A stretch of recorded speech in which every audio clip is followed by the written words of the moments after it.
Welcome back to the SCIF. Thanks for joining us today. We got a lot to talk about. Got a hell of a show going on right now. We're going to bring to you today.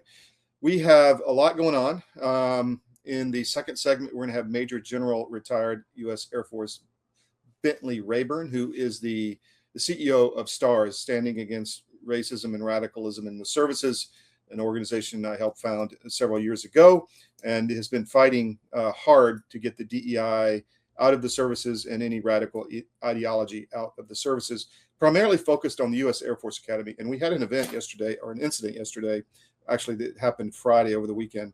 And we reported on it. This is it. Sign USAFA. There was a 50-year women's reunion, affinity groups, women only, at the Academy. And this sign showed up on the terrazzo. USAFA women, you belong here. Of course, that's true, but below it says, no matter what Secretary of Defense Hegseth says. So very political. This caused a consternation. I received all kind of phone calls, and I perceived this as a threat. You had Charlie Kirk, who was assassinated, who was on the Air Force Academy Board, Association of Graduates Board of Visitors. You've had an assassination attempt over the weekend with President Trump, the third one. You've had lots of death threats. I've received death threats. We've had our storage locker burned, firebombed. We've had a lot of stuff happen to us, and there's definitely a threatening climate. So I'm not going to back down. I've received some feedback that was too aggressive on the article, but I'm not backing down. Saying no matter what to the Secretary of War in a time of conflict globally for the United States, in my opinion, is a threat. So we'll discuss that later. We're going to have General Rayburn on here shortly. All right, let's talk about a few stories. We got Pete Blaber in the second hour that's going to come on Ukraine SITREP, and we'll talk about what's happening there. But this, I want to bring back up. There was a women's event at the Academy, and we're going to talk to the General about this specific issue when he comes in. I wrote this article that USAFA women were insubordinate. That's definitely for sure. First of all, they called, these are graduates of the Academy who came on the middle of the Academy terrazzo to discuss or to celebrate 50 years of women in the Air Force Academy. So this is obviously a big event. You can debate whether affinity groups that single out certain identities or genders or race are good or bad, but they did this anyway. It was there. And then a group of them got very political on the terrazzo right in front of the cadets. They put the cadets in jeopardy of insubordination. They put former grads in jeopardy of insubordination. And I am told by many women emailing that it really tarnished the event, and not all of them felt that way. The Air Force Academy put out a statement, which we put at the bottom of this article, that essentially, this was not our event. This was, something else, and we had nothing to do with this, and it was just a small group of women.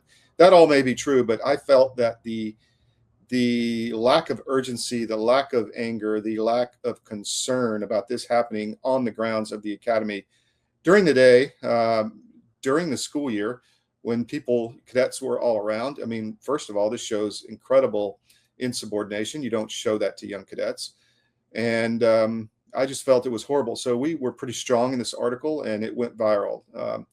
Well over 10,000 hits at this point, I believe. So it definitely got attention in the Pentagon and in the Air Force itself, and at the Air Force Academy. And we also are waiting back to hear from the Association of Graduates.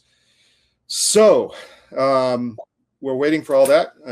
General Bentley, I see him, or General Rayburn is coming in shortly. Let me take that down. So we're going to talk about that with the General. It looks like he's up and running now. General Rayburn, how you doing, sir? I'm great. Can you hear me, Todd? I can. Thank you so much for coming on. I really appreciate your time. And first of all, how is it you're running STARS now? So tell me how that's going. Then we can get into other issues, please. Well, STARS is continuing to do a lot of great work. Rod Bishop, Lieutenant General Bishop, had been the chairman of the board for many years from its inception. And he's still on the board, but for a lot of important reasons, he needed to step down for a little bit. And they asked me to fill in his place. They're big shoes to fill, and I'm not sure I'm filling them completely, but we're trying as best we can. And of course, we've got Colonel Ron Scott, who is amazing and just really working hard for us to stay on top of the issues and make sure that we're paying attention to these divisive ideologies that are working their way around not only our country as a whole, but certainly within the Department of Defense, particularly in the last administration, where they were all kind of planted and watered, and now with this current administration, trying to do the right thing and get rid of them. But it's like a lot of things. They dig their tentacles into the deep state or dark state, whatever you want to call it, and they're hard to root out completely. So the question I have for you: do you write as long as emails as General Bishop? I mean, are you up to that level yet? No, I don't think anybody can match that expertise. He is pretty talented in that area, let me just say, and he's effective in Congress. Yeah. He knows how to work it. So, sir, what are the main issues you're worried about in the Department of War at this point with these? Well, obviously, we're still very concerned about DEI. The pronouncements were to get rid of it, and officially it's gone. But all the people who believe in it, down to their core, there's a lot of them still left. And you're never really sure whether they're just keeping their head down until a time when they can resurrect this terrible ideology or not. So we're continuing to look forever where we can to find it and root it out. We're also working with our congressional contacts to make sure that the legislation is there, et cetera, et cetera. That's certainly top on our list, or near the top. We've got a lot of things that are top on our list. The other, of course, is this vaccine mandate. That was kind of the second big project we took on. And while, again, the vaccines have been removed from the requirement for military personnel, even the flu vaccine, the results of those are still going on, both medically for people who had to take the shots, and also for those who didn't want to take the shots for extremely valid reasons, and were harmed in terms of their career and so on. And we're trying to help as best we can through our general counsel, former Senator Mike Rose, who's doing a tremendous job trying to help not only get those who would like to be back on active duty, but very importantly for a lot of them who decided that they left the military, to make sure that their records are corrected, so that if there was something in their records that was, maybe other than honorable discharge or something like that because of the COVID vaccine, that we're correcting those. Unfortunately, that is a very long and tedious process. We've had a little more success in the Coast Guard, interestingly enough, because they're not part of the Department of War; they're the Department of Homeland Security, and so while they've got a long ways to go, like all of us, they've done a little bit better job than the services writ large. Why do you think that is? Because I know each service is different. It has different roadblocks. Is it people, as you said, in the bureaucracy that just don't want this to happen? Or is it a procedural issue that the process needs to get better? What do you think the reasons are for that? Well, Todd, I'm sure there's a combination of reasons in different places. Number one is the bureaucracy. I mean, long before COVID, when people were just trying to get their military records reviewed at the Board of Military Records, we all understood and knew that it was a long and laborious bureaucratic process. So I'm sure that hasn't changed.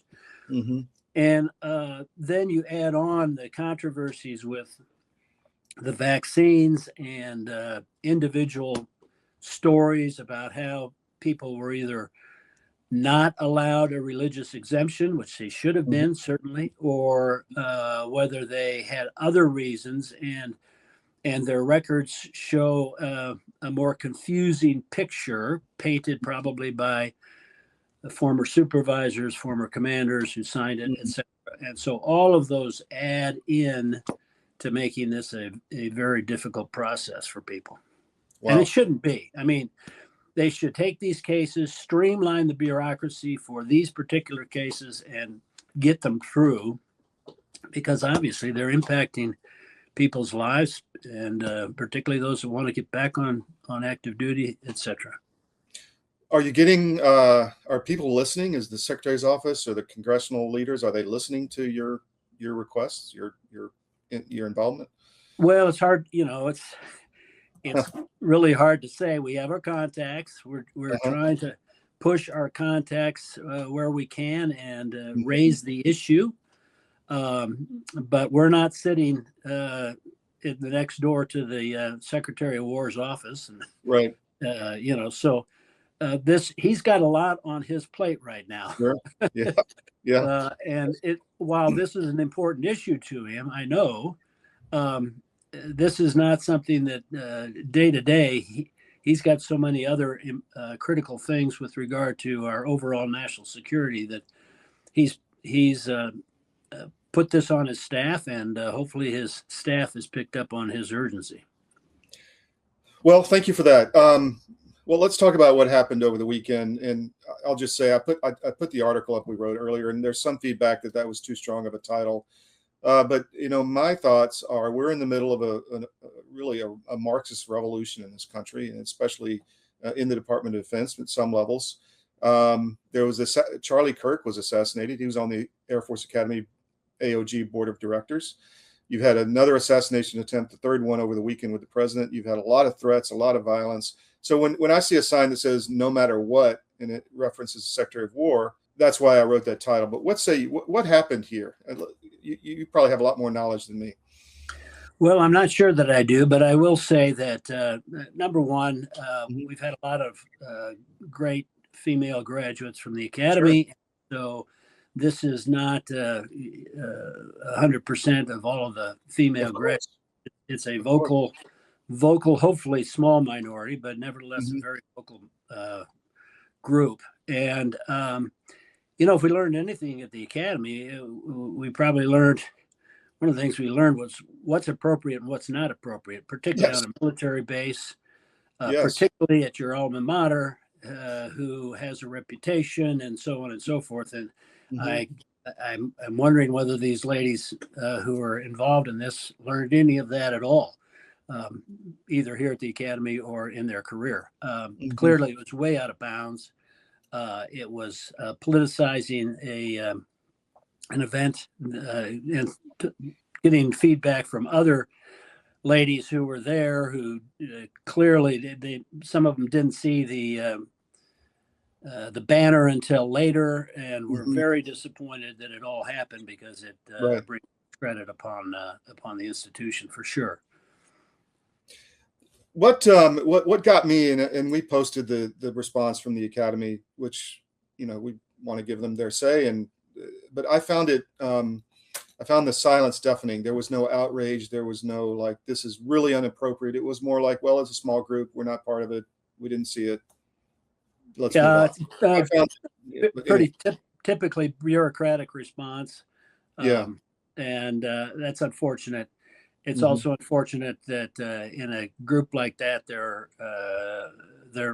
you'd assume that there were some active duty folks, younger graduates, that probably were aware of what was going on and should have taken some action. But the picture was taken and posted, and it clearly says what that group of people are thinking.